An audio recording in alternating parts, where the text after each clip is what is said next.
Okay, welcome everyone. I'm Jonathan Zeitlin. I'm the academic director of the Amsterdam Center for European Studies, which is co-organizing this event with the Sustainable Global Economic Law project of the Amsterdam University Law Faculty, whose director, Maria Bartel, is also here with us. And we're very happy to welcome the presenter, Martijn Nouwen.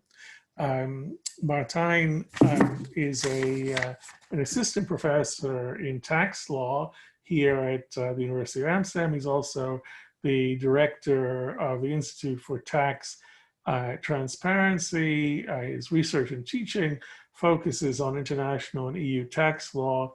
And the focus is on, the emphasis is on tax policy competition between countries, which, as he says, is a major cause of unfairness in taxation of multinational companies, and certainly unfairness to taxpayers and customers of multinational companies. As well. And he's going to talk to us about his recently defended PhD thesis, which is going to be published as a book, if it hasn't been already, by the International Bureau of Fiscal Documentation. And Martijn has studied a shadowy organization called the Code of Conduct Group, the EU Code of Conduct Group against harmful tax competition. I first came across this body nearly 20 years ago when I was working on the open method of coordination, and Claudio Rodelli, a kind of leading EU governance and public policy scholar, wrote an article about it as a form of open method of coordination in disguise. And since then it has ticked along and come occasionally into prominence in the debates within the EU and also internationally about what to do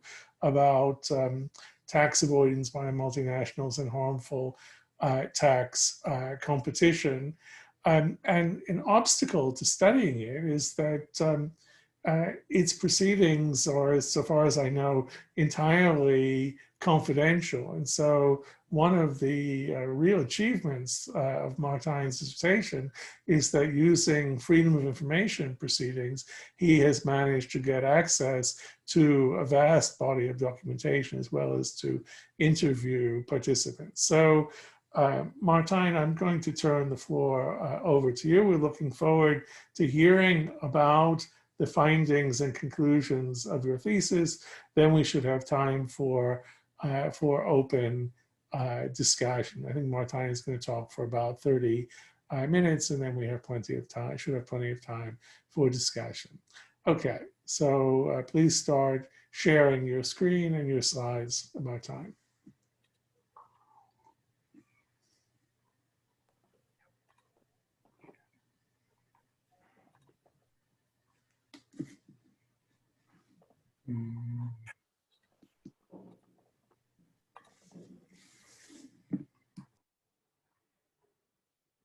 Okay, thank you very much for your kind introduction, Jonathan.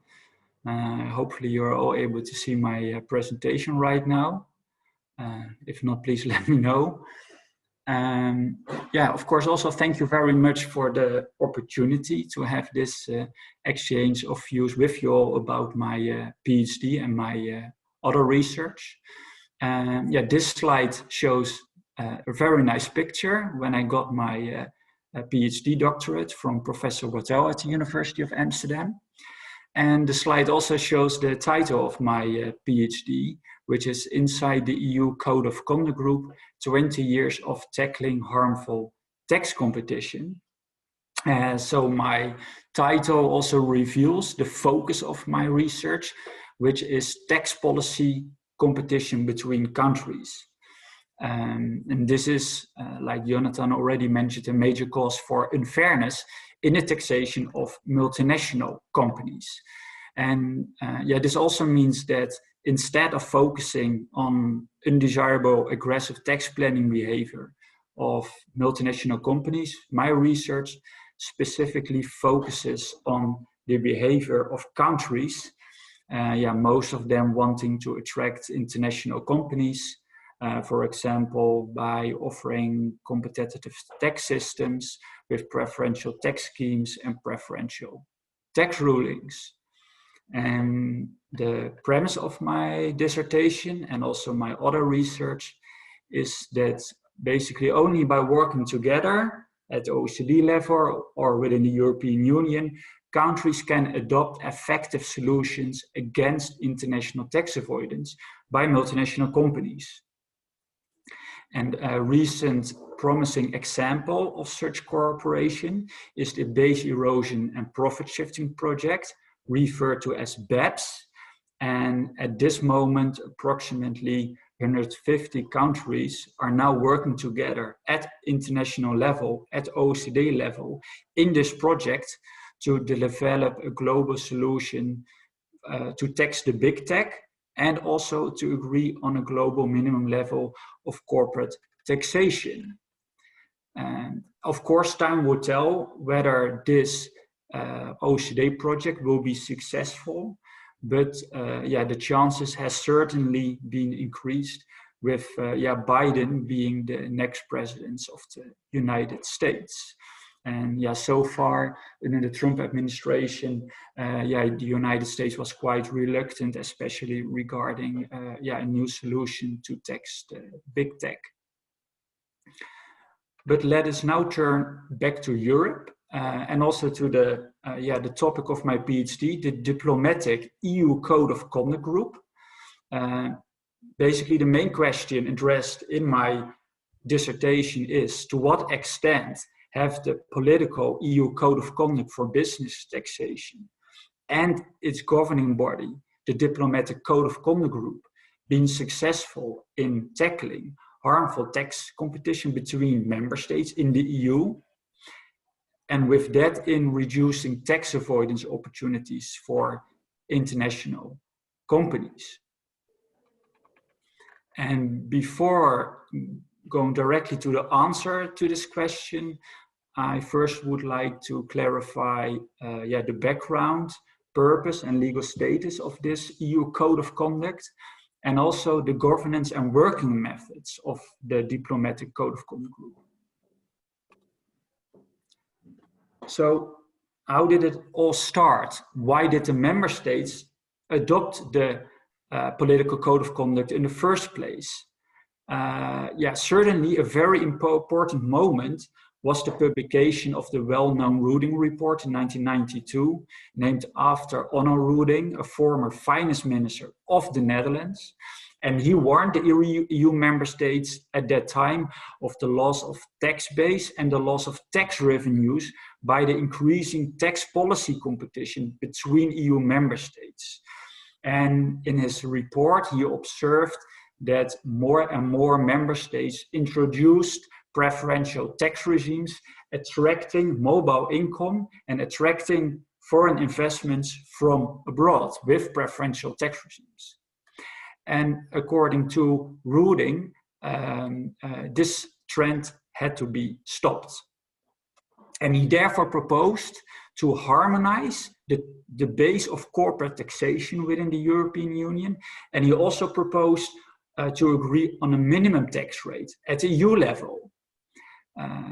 But this proposal, however, appeared unrealistic at that time.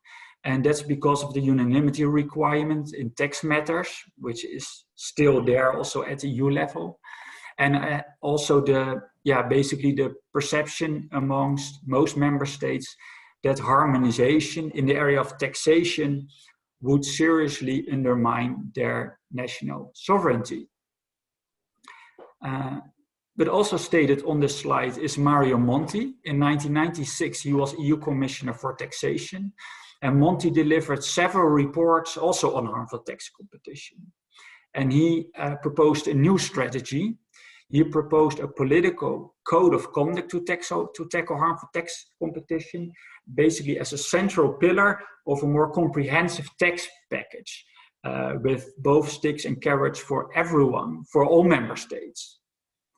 And eventually his work paved the way for the political agreement in December 1997 on a diplomatic gentleman's agreement between member states to tackle unfair tax competition. And Juncker's picture is shown on this slide because he chaired the ECOFIN when the Code of Conduct was adopted by the EU member states.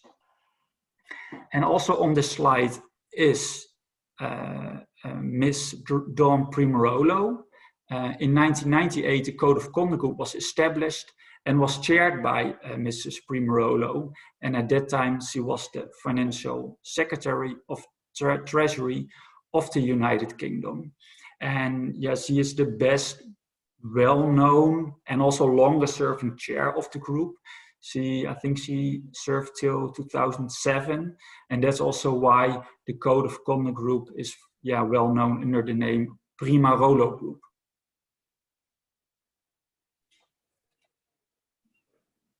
So what is the Code of Conduct for Business Taxation exactly? First, some observations on its legal status. As stated under the second bullet point of this slide, the Code of Conduct is soft law. It's a political gentleman's agreement between member states. And this means it's not legally binding. It's not hard law. And it's soft law because it was adopted in the form of two atypical acts in Europe. First of all, mixed resolution, which was annexed to council conclusions. And it's called a mixed resolution because it was adopted not only by the council, but also by the representatives of the governments of the member states meeting in the council.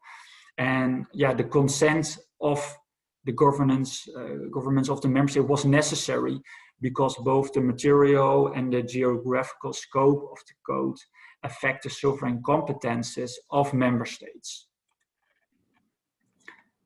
Then its purpose. This is mentioned in the first bullet point of this slide.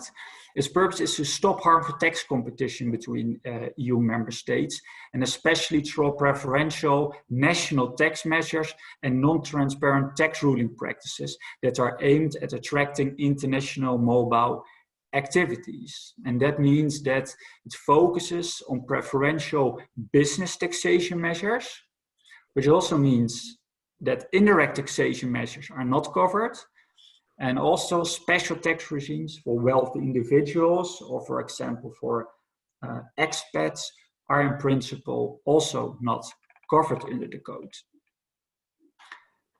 The code contains several guiding principles and several assessment criteria on the basis of which member states discuss and assess each other's tax regimes.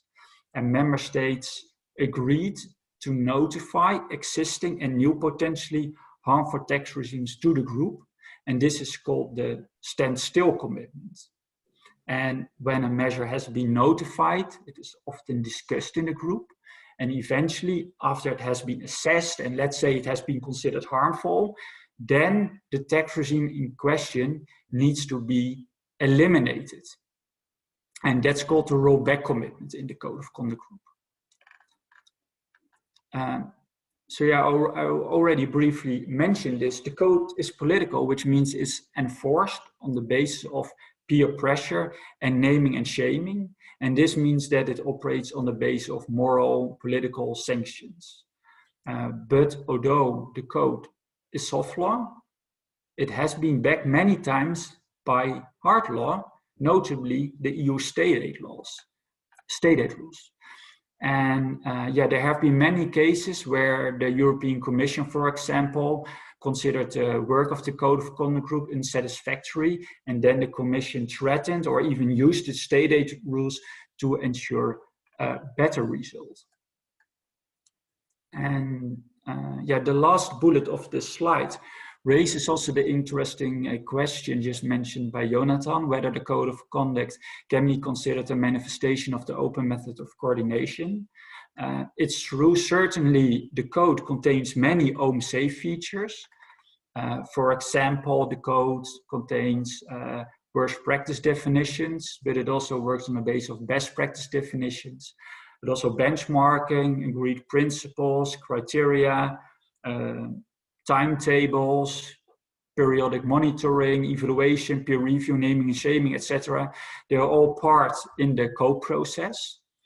And yeah, the Code of Conduct Group's work in dismantling harmful tax practices clearly contributed to the convergence of member states' rules, which is, yeah, of course, an important goal of the OMC. But what is also true is that several important OMC features, elements, objectives seem to be missing. First is transparency, a lot of lack of transparency. I will come to this later. Also, involvement of stakeholders is limited, and involvement of national parliaments.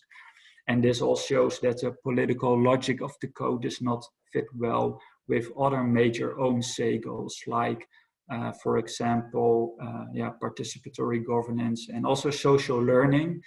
And yeah, many stakeholders in the current tax avoidance debate, such as NGOs, but also academia or yeah, parliaments, yeah, they all have so far been largely kept away from the work of the Code of Conduct Group. So what is the Code of Conduct Group? Or, of course, I already briefly mentioned this. Code of Conduct Group is a working party. It's a council working party. As stated on the slide, it consists of civil servants of the ministries of finance of the member states, but also representatives of the council's secretariat, and civil servants of the European Commission are also present. And if you look at the work of the Code of Conduct Group in more detail, you see that the Commission in reality has been the motor of the whole process. It has no, it cannot vote in the code group, but yeah, its role has been very important. Its independent role, its advisory role, its supervisory role has all been of great significance for achieving tangible results in the Code of Conduct Group. For example, it prepares descriptions of tax regimes which are assessed in the Code of Conduct Group, but it also prepares the draft initial assessments. It also takes actively part in discussions in the Code of Conduct Group. It's often asked for its opinion, but it also supervises the implementation of the standstill and rollback commitments of the member states. As also shown on this slide, the Code of Conduct Group is supported by a preparatory group, but also by 2 subgroups. And as of 2019, the group is supported by a subgroup on internal affairs, which deals with intra-EU matters. And there's also a subgroup for external affairs, which deals with third country matters. Yeah, the Code of Conduct Group reports to the Ministry of Finance, to the ECOFIN Council, yeah, formally through the diplomatic Coreper, which, yeah, as we all know, brings together the ambassadors of the member states.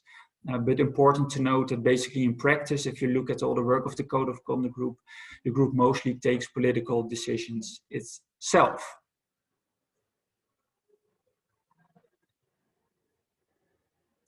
So why did I investigate the Code of Conduct Group in first place? And yeah, also why is it relevant?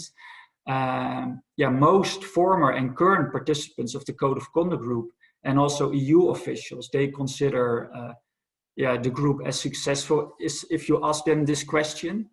But also nonetheless, in recent years, the group has become the subject of intense social and political debate.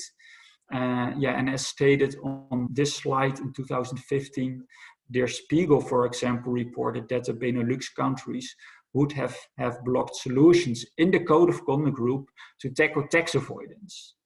And also, 1 or 2 years later, the EU Observer even went so far by considering the Code of Conduct Group the EU's most secretive group. And also in the Netherlands, there has been attention in the media for the Code of Conduct Group. In 2016, the Dutch newspaper Het Financieel Dagblad reported that the Netherlands would have frustrated the work in the Code of Conduct Group. And then not much later, there was a response of our finance minister in the Netherlands, Jeroen Dijsselbloem. He acknowledged that the Netherlands in the past could perhaps be accused of being wayward in certain cases, but also important and interesting. That was the response of Erik Wiebes, the former State Secretary of Finance of the Netherlands. But he said that not only the Netherlands, but also the bigger countries, which often refer to the Netherlands, that when they're expected to change one single line in their legislation, that eventually they are very reluctant to make changes. And as illustrated also on this slide, the European Parliament has frequently criticized the work of the Code of Conduct Group. And here on this specific slide, it was in a report of a parliamentary committee investigating a tax scandal. It observed the systematic obstruction by some member states to tackle tax competition and tax avoidance. And basically, like the previous news articles, which I just showed on the slide, and also this report of the European Parliament, much of the criticism all boils down to the fact that member states still strongly support the Code of Conduct Group's diplomatic character, implying confidentiality and close meetings. And so far member states are still convinced that the group cannot function if this confidentiality is not guaranteed. But of course it's obvious that the downside of this diplomatic character is that the group's work is hidden basically by a view of confidentiality and secrecy for the outside world. And basically also all of this triggered me to investigate the Code of Conduct Group, which was quite difficult because of this confidentiality. But with the help of the EU transparency regulation and a lengthy tug of war with European institutions, eventually I managed to obtain more than 2,500 unpublished documents on the work of the Code of Conduct Group from both the Council of the European Union as well as the European Commission. And they include the official meeting documents of the Code of Conduct Group, like the room documents and working papers. But I also obtained the detailed informal meeting minutes of its meetings, which have been drafted by representatives of the European Commission. And all of these documents, they proved of great scientific value. They provide a rare glimpse into the functioning, work, and effectiveness of the Code of Conduct Group, but they also reveal, very interestingly, the individual positions of member states on harmful tax practices and also on tax policy solutions to curb these practices. This slide gives a broad overview of the work of the Code of Conduct Group. Two different categories of work, pseudo case law and pseudo legislation. At the left of the slide, that shows the most well-known work of the Code of Conduct Group, I would say, pseudo legislation, which concerns the assessment of national preferential tax regimes of member states.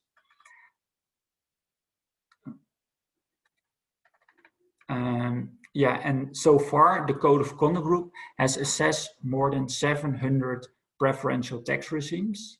I mentioned some examples like preferential interest regimes, notional interest deduction regimes, IP regimes like patent boxes, for example, also preferential insurance company regimes, holding company regimes, and also, for example, free zone regimes, all giving preferential tax treatment to certain kinds of activities or income.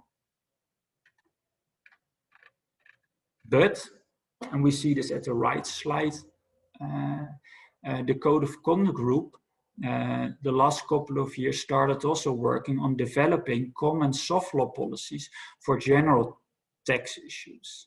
And basically during the assessment of the preferential tax regimes of member states, general tax policy issues came on the table that could only be tackled basically in a coordinated way by adopting and implementing common soft law policies by all member states. And in my PhD, I qualify these soft law policies as pseudo legislation.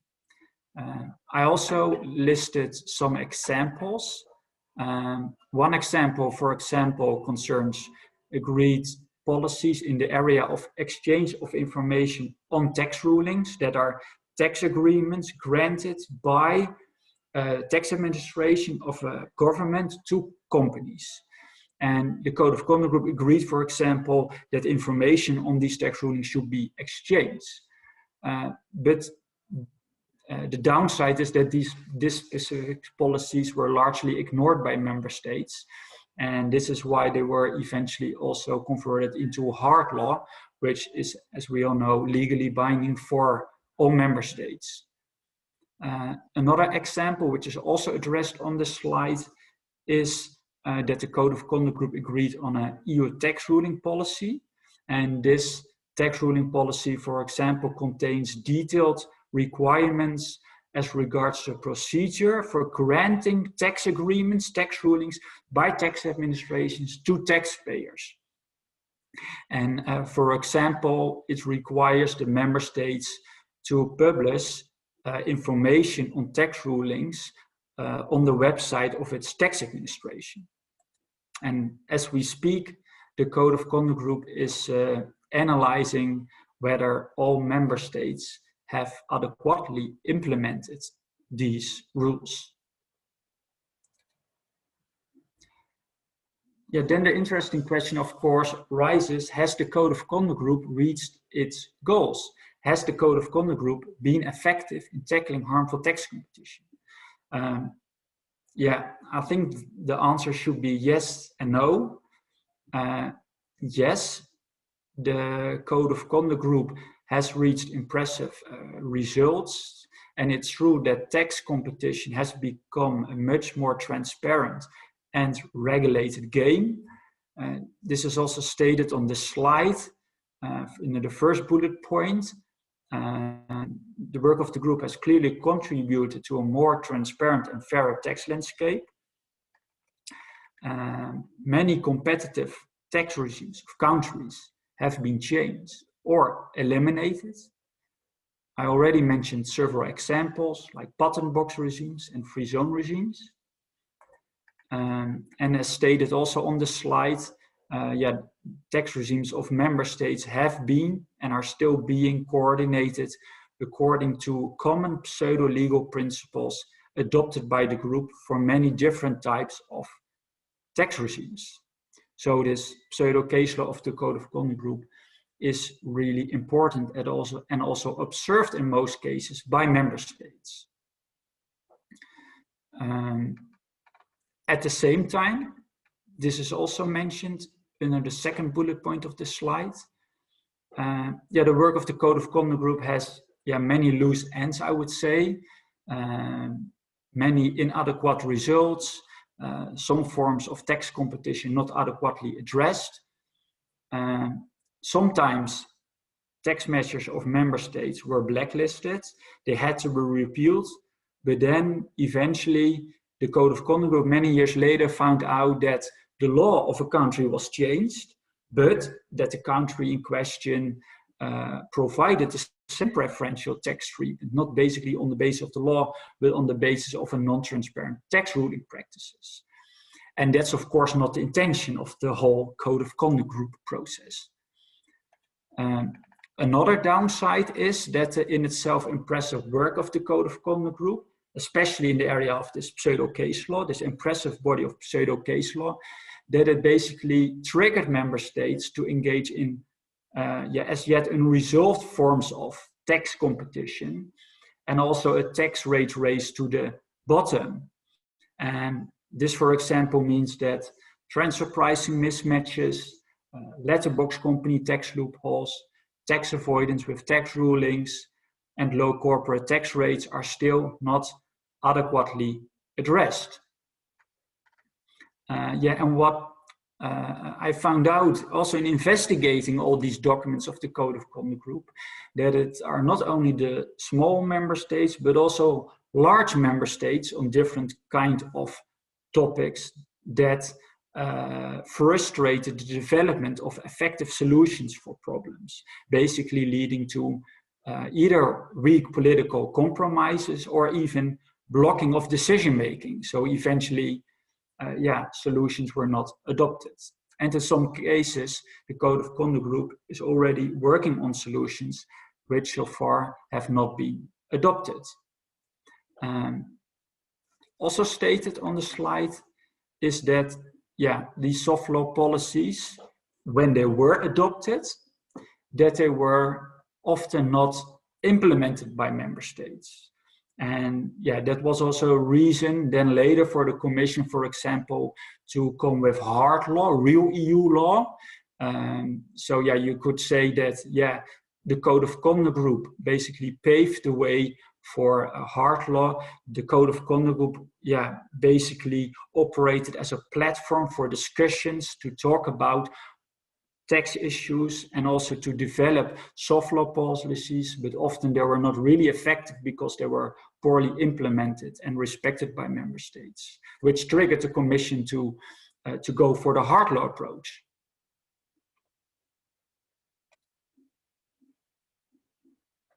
So what about the future of the Code of Conduct Group?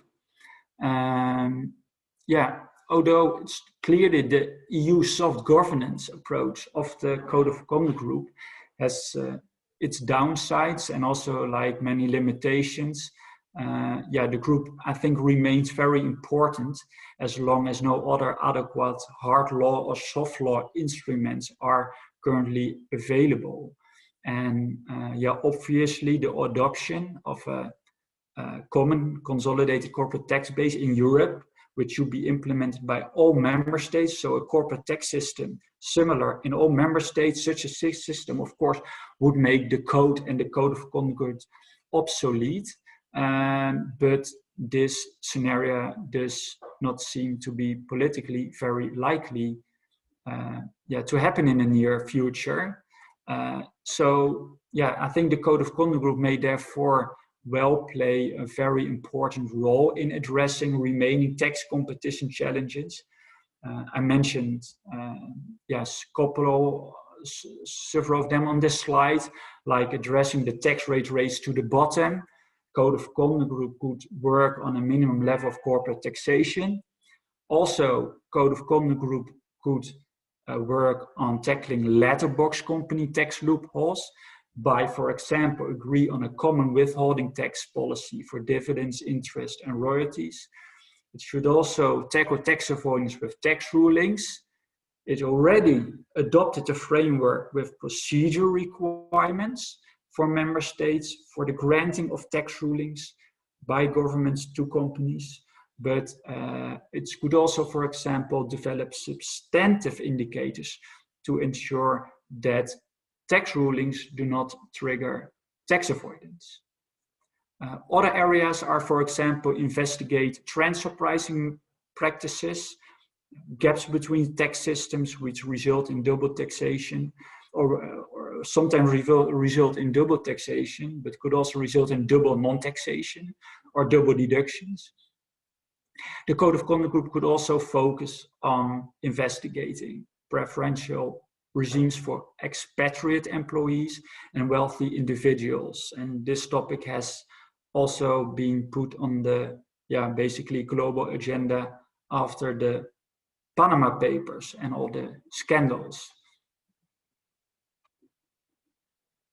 Then some remarks on the future of the Code of Group regarding its governance. I think at the same time, it's also important that the governance of the Code of Conduct Group is enhanced. And I have listed several concrete recommendations on this slide. I think it's important that the member states are represented at high political level. The current issues, the current base erosion and profit shifting issues the group is working on, they require strategic decision making.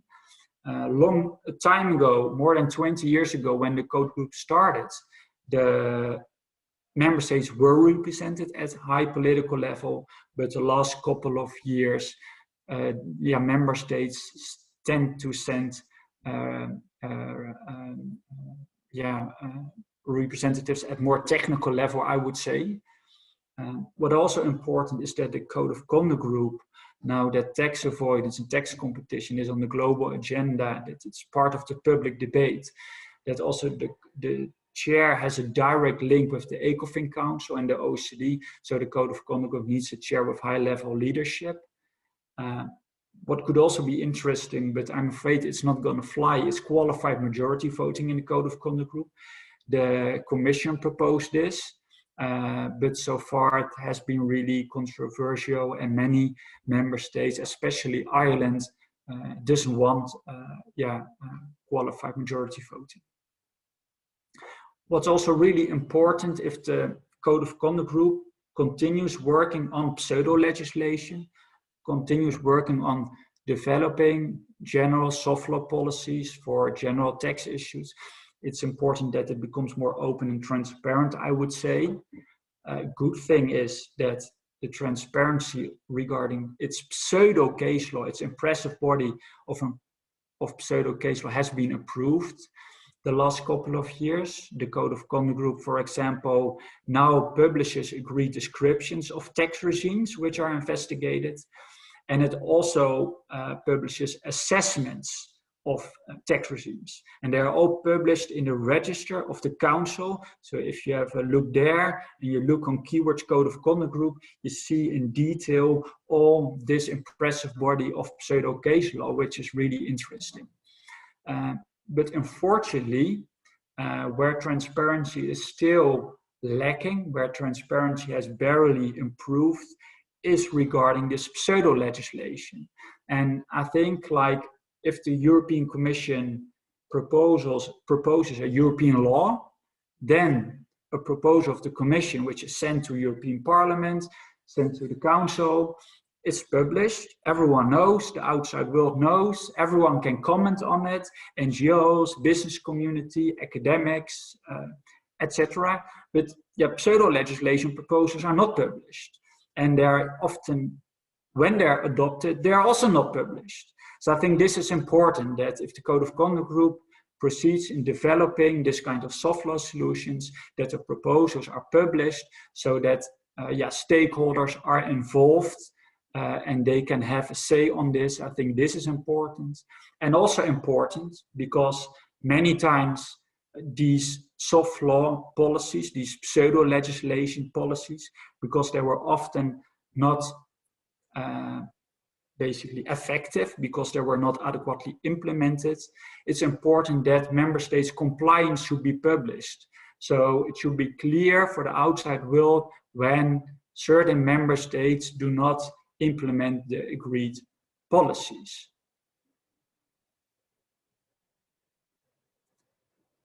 I had a last slide regarding the market distortion rules and if they can be used to end tax avoidance basically in the European Union, but I see that the time is almost up, so I will skip this last slide. But basically, in a nutshell, I try to also investigate in my PhD whether these rules, the market distortion rules, which provide a safety mechanism for veto deadlocks, if it could be used to tackle tax avoidance. Thank you very much for your attention, and I'm looking forward to exchange views with you all on my research. Okay, thanks very much, Martijn. I suggest you stop sharing your screen, and at least we can stop the